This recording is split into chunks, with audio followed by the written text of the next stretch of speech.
we are definitely at the holiday festival here at Epcot, and we're gonna try and eat at almost every single booth they have here.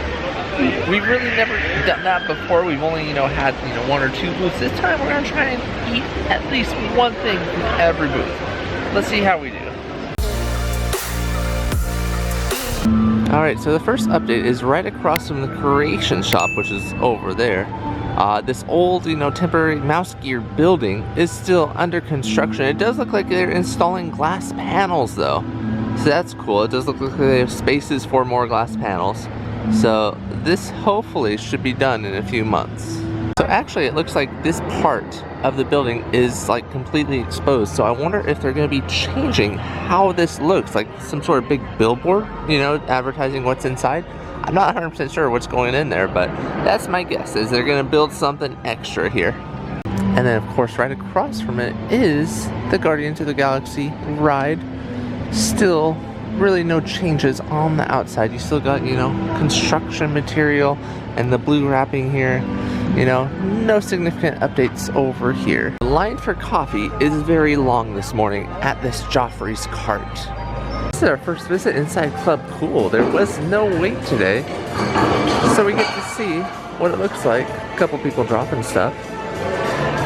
Looks like all the soda tasting machines are up against the wall. Alright, first up, I'm going to try this Moldova. It's a raspberry from Eastern Europe.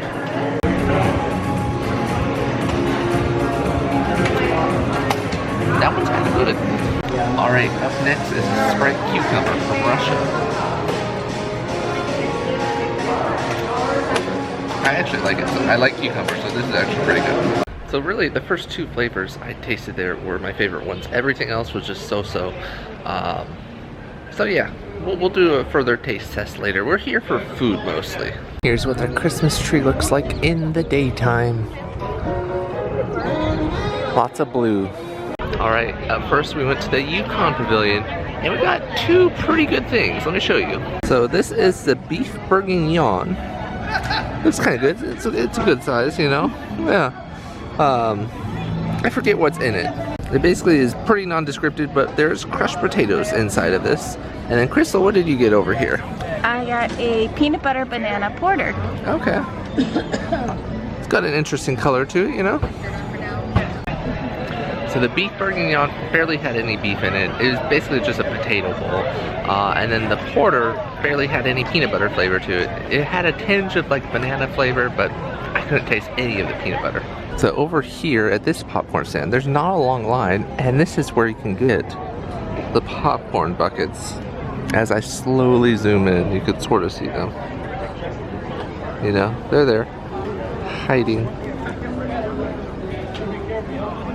They have some very festive music here in the UK, and let me show off some of the decorations that they have. So for the Crown and Royal, they have it all decorated up to the holidays. Lots of wreaths and stuff.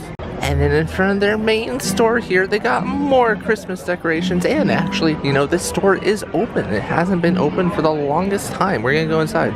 They have their whole display here with like egg heads. I always found this very weird. And they do have a ton of Beatles merch here if you like the Beatles. Even got these wallets for $32.99. And then they are decorated in here for the holidays as well. So we're outside the shop now, and check out this Ferris wheel they got. All for the holidays. And look at that, I love the little animals they put in here. That looks like a cow. And then we're here in the garden behind the UK Pavilion. And I think this Olaf over here in the grass is part of their little scavenger hunt this year. He looks pretty adorable. Then here's a Christmas tree that they got here in the UK Pavilion. The lights are on right now. I don't know if you can see that on camera, but it's kind of hard to see because it's so bright out. Oh, I just left, but I'm coming back because they have a Santa, I think. Here we come a-wassailing among the leaves so green. Here we come a-wandering so fair to be seen. Love and joy come to you, and to you your wassail too. And God bless you and send you a happy new year. and God send you a happy new year. Hear ye, to all those gathered among the streets of this fair village, greetings. I have many names. Some of you call me Santa Claus, but here in the United Kingdom, I am Father Christmas. Now, we gather today to toll the devil's knell, one stroke for every year since the birth of Christ. Now, let's see, where was I? 50, and then I had the song, so 65, 66, 67. Excuse me, but what year is this? Anyone? 2020, that's 2021? Oh, 2021 minus 67. That means I have to ring this bell 1,954 more times. All right. 68, 69, 70, 71, 72. We'll get back to this a little later. At any rate, I am Father Christmas, and I have been around for many years, bringing holiday joy to good children throughout the land. Oh, yes, I have. Oh, I've gotten so many letters from so many of you this year. Oh, I got one from you back there, and you over there. So that's a pretty fun little interactive, thing that they had. Moving on. A Mary Poppins back here. Who I am? Santa! Père Noël! Père Noël, oui, some people call me Santa. I am known by many names around the world. Here in France, I am called Le Père Noël, Father Christmas. I am the good spirit of this season. It's a joy for me to see all of you in such good spirits. Now, I have any question for you. Have any of you, real petit enfant, have you ever written a letter to my brother Santa Claus of the North Pole?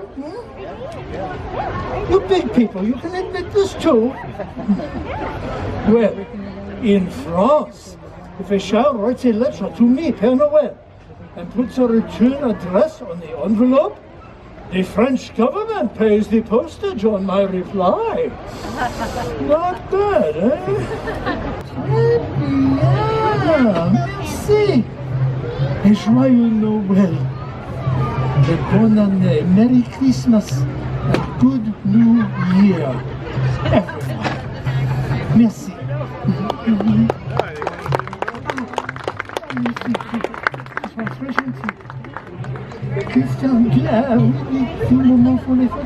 Ah, we have a few moments for a photograph. Alright, so next up we're here at the French Pavilion. Over there. We're here against the water. And we got the Napoleon de Salmon Fumé en Brioche, which is like a smoked salmon Napoleon with layers. You can see the layers there. Of smoked salmon, dill mousse, and creme fraiche mousse, served in a brioche bun, which is this, bread. Let's dig in. I don't think I'm too much of a fan of that, sadly. The very strong flavoring in there. Just not flavoring for me. Over here by Morocco, they have a princess meet and greet. It's socially distanced as usual. Up next, Chris and I are heading to Le Caim. We're gonna get some jelly-filled donuts. Alright, so next up we got latke, which is a potato pancake, and we got the jelly-filled donut, although there's a weird way to say it that I can't even pronounce. But yeah, pancakes and jelly-filled donuts. Let's dig in. There's just a little bit amount of jelly inside these donuts, sadly. Like, the littlest amount. However, with that being said, the jelly-filled donuts are my favorite thing so far. Latke was decent. I would have that again, but the jelly-filled donut I would have like multiple times. Apparently, my donut just had a little jelly in it. Crystal's had so much it's like squirted out at her. So actually over here they have a staged off area, but instead of a Santa coming out, it'd be a person that would describe Hanukkah. Because you can see the menorah, I think that's what that's called, back there. Here is where they list the showtimes for the Hanukkah storyteller. And over here they describe, you know, Hanukkah a little bit more, it looks like, as well as, you know, what traditions they may have. Next up, we're going into the Tangerine Cafe. We're gonna get a kebab. Okay, so next up we got the grilled harissa chicken kebab. That's what it looks like. And then next to it we got the stone-baked Moroccan bread. Comes with hummus, fig tapenade, and zoug dip. My guess is this is the hummus, this is the fig, and this is the zoug dip. Not zoug dip. Zoug dip. You might just be thinking of the old structure that used to be here in Morocco. I had my half of the chicken kebab, and this was absolutely amazing. 10 out of 10. Perfect. Amazing. Next up, I'm going to try the bread.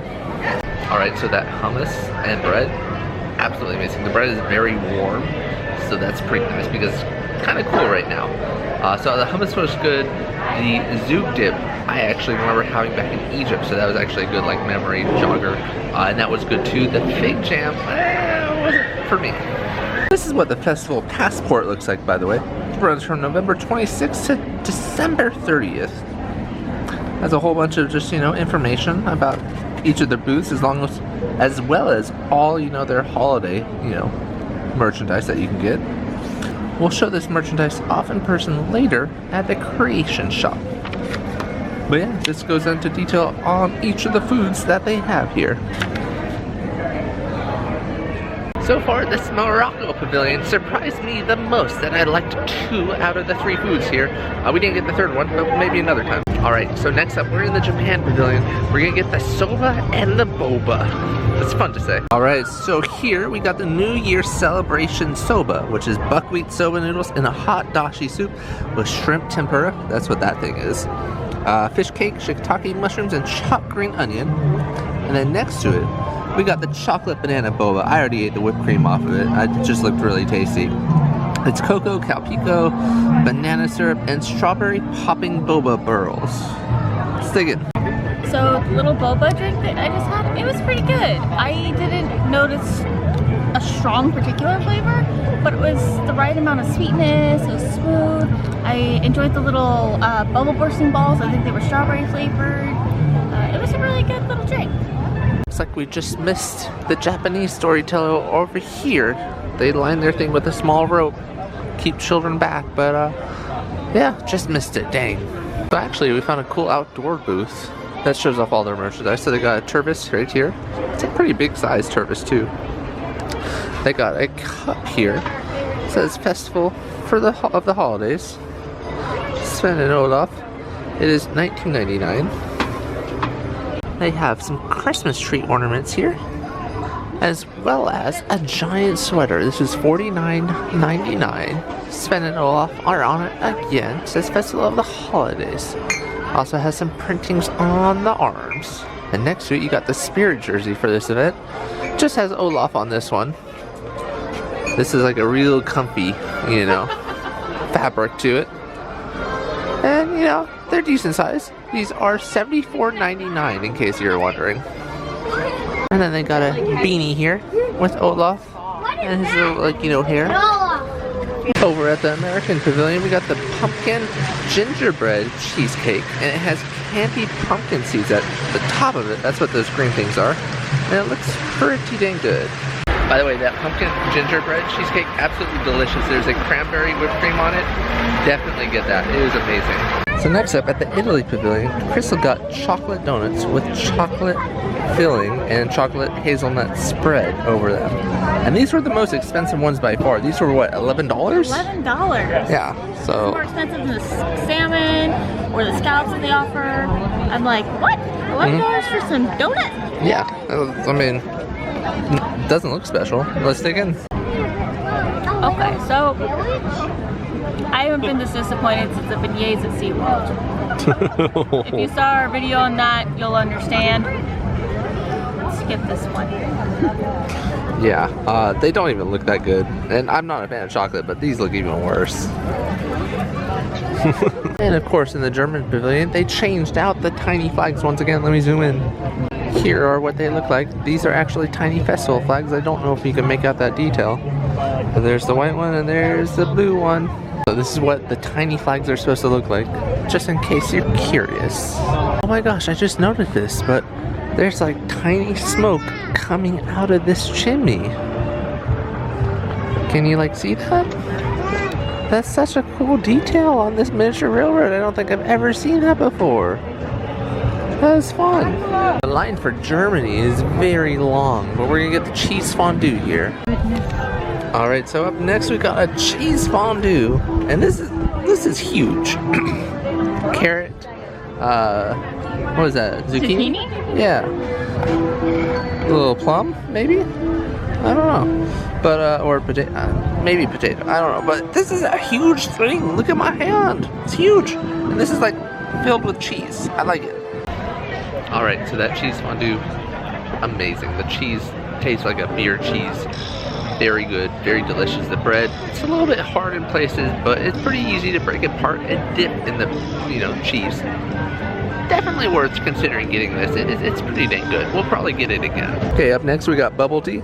And Chris got the hibiscus tea from this stand over there. And she's actually saying these are different cups because of the supply chain issue, which means that they're bigger. So that's just an added perk. And these are always here. They're not festival specific, but we want them. Alright, so we're heading to do a limited edition pass holder drink right now. We're gonna skip Mexico for their food fest and move on. Up next is a gingerbread milkshake from the Donut Box. And supposedly they have an annual pass holder only version with a special cup. Maybe. We'll see. So this is the gingerbread milkshake. This is a special AP edition where you get kind of a cool little glass to go with it that you can, keep and take home. It's even got a little gingerbread cookie at the top. It is a strong gingerbread flavor where it wasn't for me. It's just too strong of a gingerbread flavor. So I'm letting Crystal drink it all. She doesn't seem to mind though. She seems pretty content to finish it off. Alright, so we're all done with the food festival. We did skip Mexico and some like the outer rim dessert places just because we got kind of full. Yeah, so I'm ending off on this little shake, the little gingerbread shake. So it's a nice dessert ending. Feels pretty good for the end of the day. Yeah. I am so full and tired. Very full, very tired. We spent a lot of money on all the food, and probably the worst one was the Italy one, right? Oh, yeah, not even worth it. That's the only one where you actually tossed away some of the food without eating it. And in my opinion, all the food on like the Mexico side was probably the best, and the food on the France side wasn't the best, or Canada side. I liked a lot in between, so I think it comes down a little bit to preference. But yeah, that's it for today. See ya. Bye.